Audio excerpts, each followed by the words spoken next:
नमस्कार। स्वागत है आप सबका poetry and story telling by Chandan Kumar Singh में। अभिनंदन है। आज हम एक इनकलाबी नज़्म के बारे में चर्चा करेंगे। नज़्म का शीर्षक है हम देखेंगे।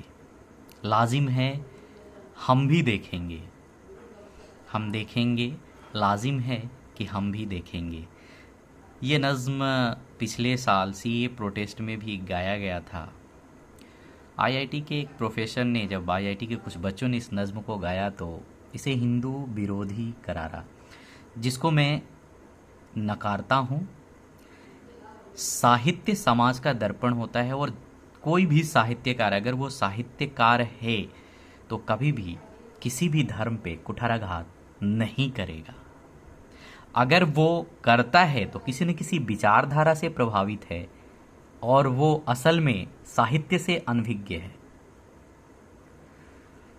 साहित्य समसामयिक परिस्थितियों में समय के साथ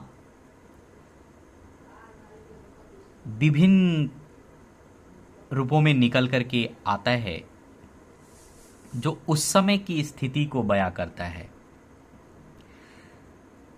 साहित्य कभी भी ओछी बातें नहीं करता है।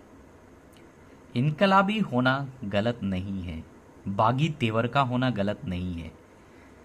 अपने निज़ाम से क्षुब्ध होकर के फैज़ अहमद साहब ने इस नज़्म को 1979 में लिखा था। फैज़ के बारे में थोड़ा सा जानते हैं। फैज़ का जन्म सियालकोट, जो कि जब उनका जन्म हुआ था उस समय हिंदुस्तान में ही था। 1911 में 13 फरवरी को उनका जन्म होता है, एक जाट परिवार में। 30 वर्ष के उम्र में वो इंडियन आर्मी को ज्वाइन करते हैं और लेफ्टिनेंट कर्नल के पद तक जाते हैं। उनका आर्मी में job and responsibility information and PR का रहता है। डिवाइडेशन के बाद उन्होंने निर्णय लिया पाकिस्तान में रहने का, और जब वो पढ़ाई कर रहे होते हैं, उन्होंने एमए किया था अरेबिक में और इंग्लिश में। जब वो पढ़ रहे होते हैं उसी दौरान कम्युनिस्ट विचारधारा के दो बड़े सिग्नेचर से उनकी मुलाकात होती है। उनका नाम एमएन रॉय, आप सभी जानते होंगे, एमएन रॉय एंड मुजफ्फर अहमद साहब। ये उस समय के कम्युनिस्ट विचारधारा के बड़े सिग्नेचर हुआ करते थे। इनसे प्रभावित होकर के वो उसी समय कम्युनिस्ट ज्वाइन कर लिए थे। 1951 में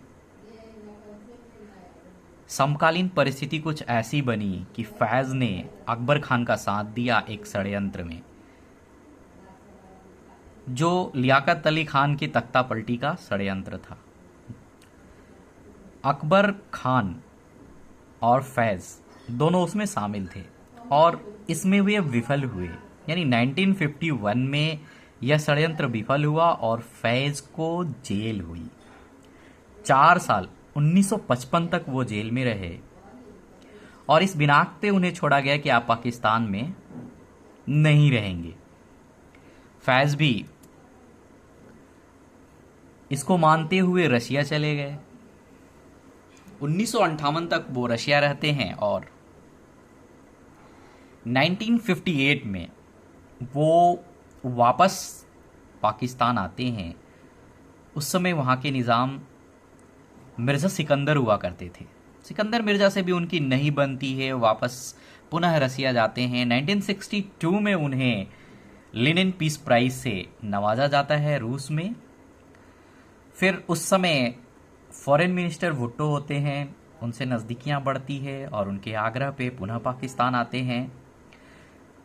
तब भुट्टो निज़ाम होते हैं, पाकिस्तान के वज़ीर आज़म होते हैं।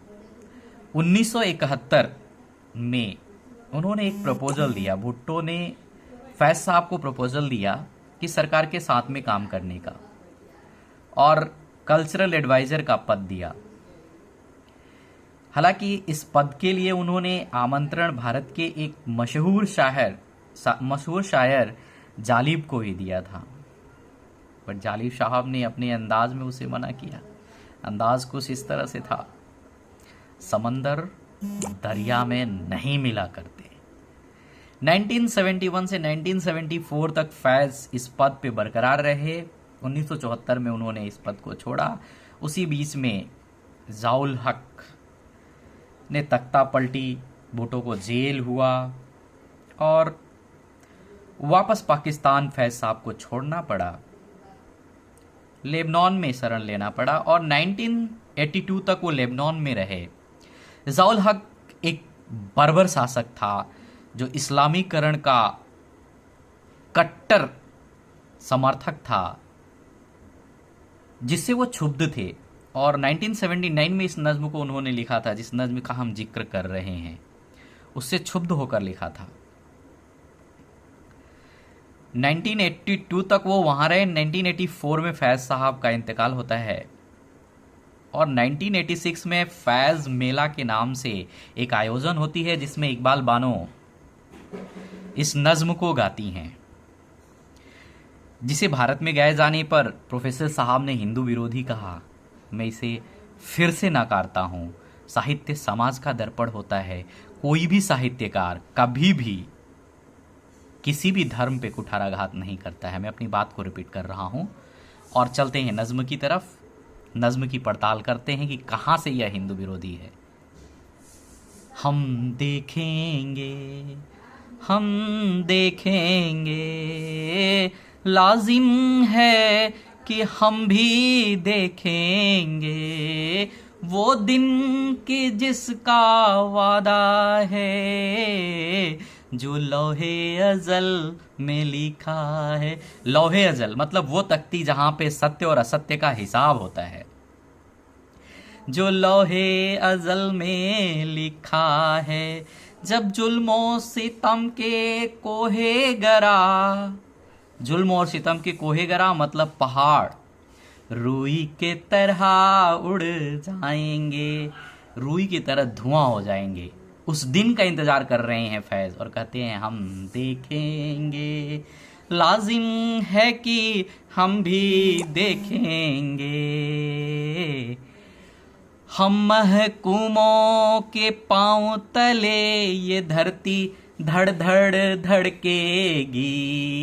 उस दिन का इंतजार करते हैं फैज और कहते हैं हम महकूमों के पांव तले। महकूमों मतलब हम वो लोग जिन पे शासन किया जा रहा है, वो सभी महकूम हैं। हम महकूमों के पांव तले ये धरती धड़ धड़ धड़केगी और अहले हकम वो जो शासन कर रहे हैं, और अहले हकम के सर ऊपर जब बिजली कड़कड़ कड़केगी। जब अर्जे खुदा के काबे से, अर्जे खुदा के द्वारा बनाया हुआ संसार में वो जो झूठे खुदा बन बैठे हैं, जब अर्जे खुदा के काबे से सब भूत उठाए जाएंगे।